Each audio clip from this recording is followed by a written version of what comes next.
नमस्कार, साधना न्यूज में आपका स्वागत है। सेवा है यज्ञ कुंड, सेवा है यज्ञ कुंड, समिधा सम हम जलें, ध्येय महासागर में सरित रूप हम मिलें। आज के चर्चित चेहरा कार्यक्रम में स्पेशल मेहमान हमारे साथ शैलेंद्र यादव जी हैं। शैलेंद्र जी, आपका बहुत बहुत स्वागत है हमारे स्टूडियो में। और सबसे पहले मैं आपसे ये जानना चाहूँगा कि गो सेवा को लेकर के आपने ये जो कार्य किया है, जो बहुत ही अभूतपूर्व कार्य है, आदर्श गौशाला का जो स्वरूप मिला है, उसके पीछे आपका काम करने का जो तरीका है उसके ऊपर थोड़ा प्रकाश डालिए, और गौशाला को लेकर के आगे की क्या योजना है उसके ऊपर भी थोड़ा बताइए। एक्चुअल में शहर के अंदर बेसहारा ही कह सकते हैं इनको। गौ माता और नंदी काफ़ी समय से घूमते करते थे। हम लोगों ने एक प्रण लिया कि इन सबको के नाम से एक अपना घर होना चाहिए, जिसका नाम गौशाला रखा जाता है। इन सबको हमने के नाम से गौशाला में रखे और उनकी जितनी अच्छी व्यवस्था हो सकती है पूरे सिस्टम से पूरा उसको देखा है। हम एक गौशाला देखा है तो जो के नाम से पाथड़ में बनी हुई है, उसके अनुरूप हमने इसमें कार्य किए और इस कार्य को इस प्रगति से किए कि लोगों का खूब सहयोग मिला। और 100 दिन के कार्य दिवस के अंदर हमने के नाम से 5 शेड, उसके अलावा मंदिर वगैरह, गार्डन वगैरह, गायों की पूरी व्यवस्था कर रही वहाँ पे, और काफ़ी लोगों का उसमें सहयोग रहा। आज हमें मन को बड़ी शांति मिलती है और जो भी करा ठाकुर जी की मेहरबानी से हो। हम तो क्या एक बेलदार मान लो ठाकुर जी के कार्य करने वाले हैं। बाकी आत्मा को बड़ी संतुष्टि मिलती है, क्योंकि झालावाड़ शहर में आप पहले देखते तो ये हालत थी, जगह जगह गाय बैल नजर आते थे। अब बेसहारा ही कह सकते हैं इनको, उनको एक ठिकाना मिल गया और हमको मन की शांति मिलती है, सारे लोग वहाँ आते हैं। दूसरा जो एक विषय है वो है असहाय परिवारों को इस तरह से सहयोग करना। सरकार जो कार्य नहीं कर पा रही वो कार्य आप कर रहे हैं, जैसा कि अन्नपूर्णा मिशन 21 लाख लोगों को भोजन करवाना और उसको अनवरत कई वर्षों तक चलाना अपने आप में बहुत बड़ी बात है। कहाँ से मिलती है इतनी ताकत आपको? सर्व के नाम से अस्पताल में शुरू से सामाजिक कार्य के अंदर जुड़े हुए हैं। तो जब अस्पताल के अंदर जाते तो लगता था उन्हें कि कोई ग्रामीण गार्डन में बैठ के खाना खा रहा है, कोई होटल पे खा रहा है, कोई पेड़ के नीचे खा रहा है, कभी कुत्ते आते, बड़े परेशानी आती थी। तो हमने उस दिन ये मिशन बनाया, एक संस्था लॉन्च करी 2009 के अंदर, जिसका नाम रखा मानव सेवा समिति। और उसका हमने करा कि भाई जो भी यहाँ आएगा अस्पताल के अंदर, अटेंडेंट मतलब परिजन, उन सबको के नाम से भोजन की व्यवस्था हो, दलिए की हो, दूध की हो। तो उसको हमने व्यवस्था को 2009 में चालू करा। सुबह 7 बजे हम हॉस्पिटल में जाते, कूपन की पर्ची वितरित करते, एक टोकन लेते थे 5 रुपये, एक टोकन ही है, 5 रुपये कोई खाना मिलता नहीं है। तो उसके आधार पे के नाम से हमने 2009 से चालू करा। वो संख्या शुरू में तो एक टाइम में 500 थी, शाम के टाइम 400 ही आती है, सुबह के टाइम ज़्यादा रहते। वो धीरे धीरे संख्या बढ़ते बढ़ते 2000-2500 रुपये दोनों टाइम के अंदर होने लगी। उसके अंदर हमारे द्वारा एक सब्जी, एक दाल, चपाती, पूड़ी और दलिया, और बड़े आराम से, बड़े बिठा के तसल्ली से, ऐसा नहीं कि उनको डाल दिया और ले लिया और खा लिया, नहीं, बड़े सम्मान पूर्वक उनको ये नहीं लगे कि नाम से कि भोजन मिला तो सम्मान से उनको भोजन मिले। और 5 रुपये का जो टोकन शुल्क रखा गया था वो इसलिए रखा गया था कि एक आदमी में ये नहीं हो कि मैं फ्री में भोजन कर रहा हूँ। और वो कार्य अनवरत के नाम से करीबन 3.5 साल चला और 20,20,000 लोगों ने उसका भोजन का सबने ग्रहण करा, जिसमें किसी भी जाति पंथ का हो। जब वो आदमी आता था तो ऐसा लगता था उनने कि नहीं यार, इलाज फ्री है, खाना फ्री है, मतलब 100 रुपये लेकर आते, 7 दिन में इलाज भी जाता, खाना भी मिल जाता है, और आदमी बड़ा संतुष्ट होकर जाता था। वो बड़ी आत्मा को प्रसन्नता मिलती है। ये सब ठाकुर जी करवाते, सब करने वाले हम तो सिर्फ उनके एक वो है, माध्यम है मान लो, बाकी सारा कार्य ठाकुर जी करते हैं। पेंशन योजना बहुत बड़ी योजना, मैंने आपके सारे डॉक्यूमेंट्स देखे और जो रिकॉर्ड मैंने देखा, मुझे लगता है कि पहली बार ऐसा कुछ मैं देख पा रहा हूँ।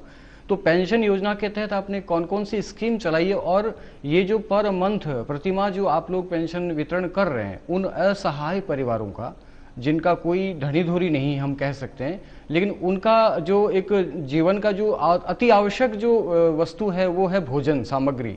भोजन सामग्री के बाद में अगर कुछ आर्थिक रूप से भी उनको जो नगद चाहिए उसकी व्यवस्था आपने कराई। ये व्यवस्था किस तरह से आप मैनेज कर रहे हैं? सर 2011 का समय था, मैं जिला कलेक्टर महोदय रोहित गुप्ता जी में बैठा हुआ था। एक दंपति परिवार वहाँ आया, उनने आर्थिक सहायता के लिए रिक्वेस्ट करा, लेकिन सरकार की कोई उस समय ऐसी योजना नहीं थी कि जिससे उनकी कोई आर्थिक सहायता हो सके। तो मैंने उनको बोला, मैंने कहा आप मेरे ऑफिस में आना। उसके बाद से मैंने प्रण कर लिया कि जो भी लोग सरकार की योजना में नहीं आते, या कोई बच्चे बेटा बेटी आजकल कई माँ बापों को नहीं रखते, संस्कार की कमी है, उन लोगों को हमने एक चैनल बनाया और उस समय 2011 से हमने इस योजना को चालू करा। पहले 2 व्यक्ति थे, आज 512 है। कई व्यक्तियों को हम 1000 रुपये पेंशन देते हैं जो अपंग है और जो सरकार की योजना में नहीं आ रहे। कोई एजुकेशन पढ़ रहा बच्चा, जैसे कोई JNM कर रहा तो उसको 2000 रुपये देते हैं, कोई RS की तैयारी कर रहा तो उसको 5000 रुपये पर मंथ देते हैं।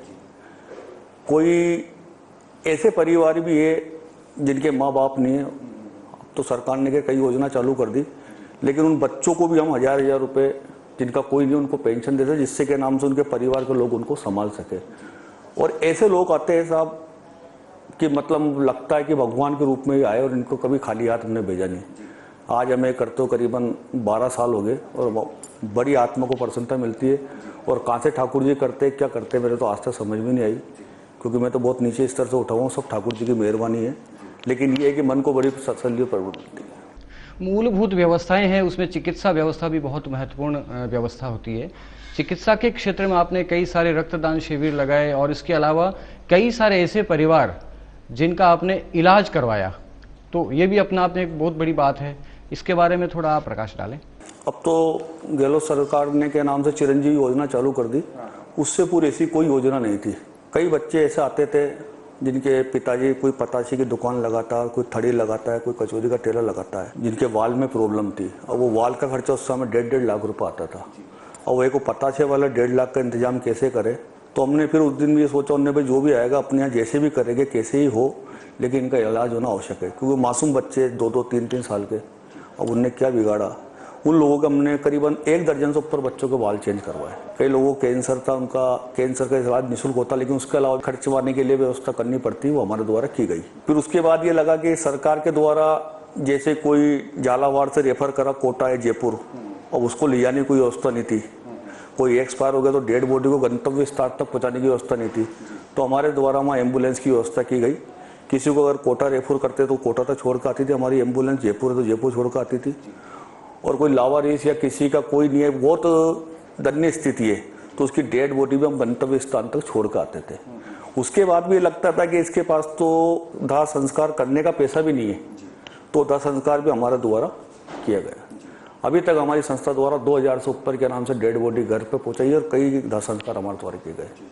मतलब ये कार्य करने के बाद बड़ा मन को बड़ी संतुष्टि बड़ी को मिलती है। ऑल इंडिया कांग्रेस कमेटी के आप राष्ट्रीय समन्वयक हैं और PCC के भी सदस्य हैं। इस नाते एक पार्टी का बहुत बड़ा दायित्व आपके पास है, तो क्या लगता है आपका जो राजनीतिक भविष्य है, राजनीतिक फ्यूचर है, उसको आप किस नज़र से देख करके आगे बढ़ना चाह रहे हैं? अब सब राजनीति वो रही नहीं जो पहले वाली थी। राजनीति सेकंड पार्ट है मेरे लिए। पहले सबसे पहले समाज सेवा सबसे सर्वोपरि है। ये तो राजनीति ठीक है, कुछ तरह की व्यवस्था होती है, कुछ मित्रगण होते हैं, कुछ लोग होते हैं, उनका कहना है कि भाई आप लोगों को राजनीति मानना चाहिए। बाकी राजनीति वो कर सकता है, दिमाग से करता है। अब हम जो राजनीति करते हो दिल से करते हो, दिल से राजनीति होती नहीं है। आज की जो राजनीति का परिचय से आप देख रहे हो, इसमें झूठ लाग लपेट सब चलता है और ये हो नहीं पाता। सत्यता तो ये है। बाकी लोगों का काफ़ी प्यार और स्नेह मिलता है। जब भी चुनाव लड़े किसी में, चाहे वो भारतीय जनता पार्टी में रहे हो चाहे कांग्रेस में रहो, कभी भी नड्डा ने हमें निराश नहीं करा। हर चुनाव में हमें के नाम से विजय दिलाई। और आज भी झालावाड़ जिले की जनता काफ़ी लगाव और काफ़ी प्यार और प्यारी मोहब्बत से बात करती है, और हमें बड़ा अच्छा लगता है। उनका कहना है कि आप जैसे लोगों की आवश्यकता राजनीति में है, लेकिन अब ऐसा लगता है कि राजनीति हमारे लायक नहीं है। राजस्थान की जो राजनीति है, चाहे वो किसी भी पार्टी या दल की बात करें, आपको क्या लगता है अभी जो कुछ चल रहा है वो उचित लग रहा है आपको? नहीं, राजनीति में ही होना नहीं चाहिए, युवाओं को आगे आना चाहिए। अब जिस तरह से पायलट साहब है, गहलोत साहब का थोड़ा सा ठीक है, हर पार्टी के अंदर होता है, लेकिन अब गहलोत साहब को बड़ा मन दिखा के मेरा मानना ये पायलट साहब को आगे करना चाहिए, जिससे राजस्थान में सरकार रिपीट हो। ये जरूर है, गहलोत साहब की जो नीति है वो वास्तव में हिंदुस्तान में कोई भी सीएम उस नीति को लागू नहीं कर सकता, लेकिन नीति उनकी हो और कार्य करने की जो क्षमता शैली है वो सचिन पायलट के मुकाबले हिंदुस्तान में किसी की भी नहीं है। ऐसा नहीं कि सचिन पायलट कोई किसी एक समाज के नेता है, अन्य समाज के सभी समाज के लोग उनको लाइक करते हैं। हिंदुस्तान, राजस्थान ही, अब तो हिंदुस्तान के अंदर एक युवक है, आइडल है सचिन पायलट। मेरे तो व्यक्तिगत तौर पे ऐसा लगता है कि इस राजस्थान की कमान अगर कोई संभाले तो सचिन पायलट को संभालनी चाहिए। शून्य से शिखर की ओर जो आप अग्रसर हो रहे हैं, मैंने जो आपके बारे में सुना, समझा, पढ़ा, वो ये था कि एक धरातल से उठ करके आपने यहाँ तक की जो यात्रा की है, इसके पीछे कौन आपका आदर्श है और किस तरह से आपका जीवन संघर्ष रहा, थोड़ा संक्षिप्त में हम जानना चाहेंगे। मैं सर शुरू से ही के नाम से, फादर की 92 में पेंशन हो गई थी, उसके बाद ही मैंने कार्य करने की योजना बनाई। उसके बाद मैंने कोटा स्टोन का काफ़ी लंबा चौड़ा कार्य है यहाँ पे झालावाड़ के अंदर, वहाँ मुंशीगिरी करी 1400 रुपये पर मंथ में। उस समय 1400 रुपये खूब होया करते थे। उसके बाद धीरे धीरे ठाकुर जी ने ऐसा आस पकड़ा, बस मैंने मेरे कार्यों को बड़ी लगन से और बड़ी तत्परता से करा। और जीवन में एक चीज़ ध्यान रखी कि honesty is a best policy. कभी भी ईमानदारी, हाँ, कभी भी ईमानदारी का साथ नहीं छोड़ा। और जो ईमानदारी से कार्य करता है उसके साथ ठाकुर जी का सहयोग रहता है। और ये मान के चलो मेरे साथ, तो मुझे ऐसा लगता है कि मैं जा भी जाता हूँ मेरे साथ ठाकुर जी मेरे साथ ही रहते हैं। ठाकुर जी का ऐसा वो है कि आज उस स्तर से करते करते करते करते भगवान ही रहते, ठाकुर जी ने सब कुछ दे दिया। और अब जब ठाकुर जी ने सब कुछ दिया है तो मेरा भी मानना है कि जब अपन जिस स्थिति में थे उस स्थिति में तो जा नहीं सकते, लेकिन जितना भी ठाकुर जी ने दिया है वो सारा पैसा या सारा धन अच्छे कार्य के अंदर यूज होना चाहिए। आध्यात्मिक क्षेत्र में कई सारी श्रीमद् भागवत कथाएं, कई सारी राम कथाएं और भी कई सारे ऐसे कार्यक्रम आपने अपने एरिया में किए हैं और आगामी कई सारी योजनाएं, जैसा भी अपनी बातचीत हुई। तो ये आध्यात्मिक क्षेत्र में आपका आना कहाँ से प्रेरित हुआ? 2009 से मैं गायत्री परिवार से जुड़ा था। मेरे गुरु पंडित श्री राम शर्मा आचार्य, मैंने उन्हीं की गुरु दीक्षा ली थी। और आज भी मैं और मेरा परिवार पूरा गायत्री परिवार जुड़ा हुआ है। मैं करीबन 10 साल से ट्रस्टी हूँ गायत्री परिवार से। वहीं से मुझे लगा कि थोड़ा अध्यात्म में भी लोगों को लगाना चाहिए। और एक बार पंडित श्री कमल किशोर जी नागर की भागवत कथा भी कराई थी, उसमें भी काफ़ी संख्या में लोग आए थे। 50 से 60 हज़ार लोग प्रतिदिन के नाम से कथा सुनना आते थे। तो मन को ऐसा लगता था उनने कि यार कुछ कार्य तो ऐसा है कि अगर इसमें से के नाम से आधा 1% या 0.01% भी इसका फल मिलता है तो यही अपने लिए खूब है। और इससे क्या है कि लोगों को अध्यात्म से जोड़ने की, और आजकल के नौजवान भी के नाम से इस चीज़ के अंदर काफ़ी आगे आ रहे हैं।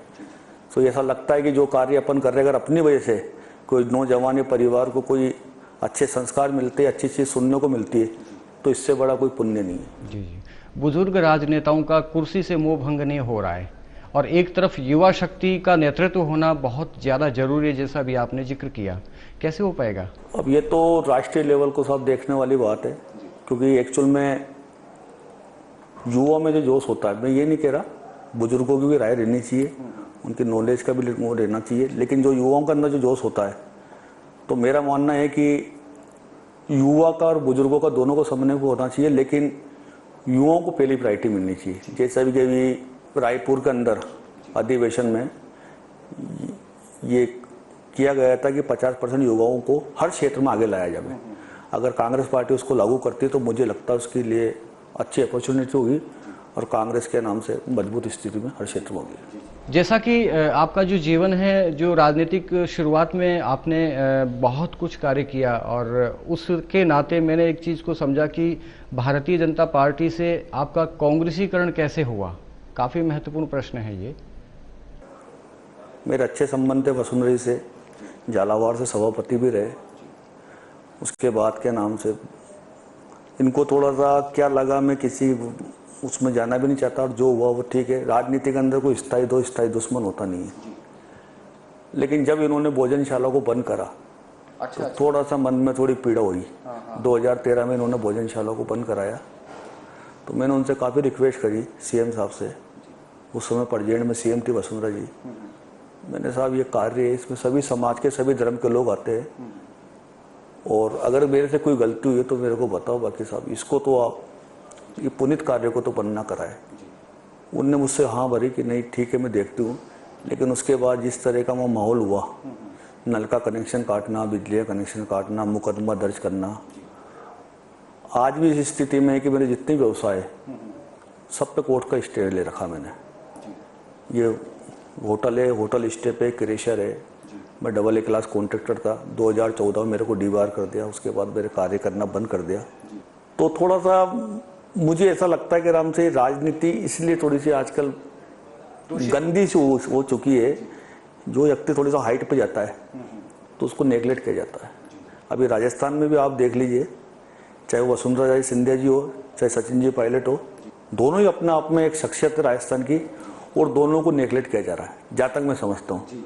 तो मेरा मानना ये साहब ठीक है, जो हो गया, राजनीति में सब चलता है, इसलिए साहब राजनीति से मन कट्टा होता जा रहा है। राजनीति में पारिवारिक पृष्ठभूमि भी काफ़ी महत्वपूर्ण रहती है, तो क्या आपके परिवार से भी कोई व्यक्ति ऐसे हैं जो पहले से राजनीति में सक्रिय रहे हैं? परिवार में ऐसा कोई नहीं है जो राजनीति में सक्रिय रहा है। मेरे समय के बाद ही चालू हुए। मदर भी पार्षद रही है, मिसेज अभी जिला परिषद सदस्य है, भाभी मेरी सभापति रही नगर परिषद से, उसी की बात है। लेकिन ये सब लोगों ने व्यक्तिगत तौर पे हमें पसंद करा है। मैं ये नहीं मानता कि मुझे भारतीय जनता पार्टी की वजह से, कांग्रेस की वजह से, हो सकता है हमारे कार्य करने की कुछ शैली ऐसी हो, उससे लोगों को ऐसा लगता हो कि नहीं वास्तव में इनकी आवश्यकता है।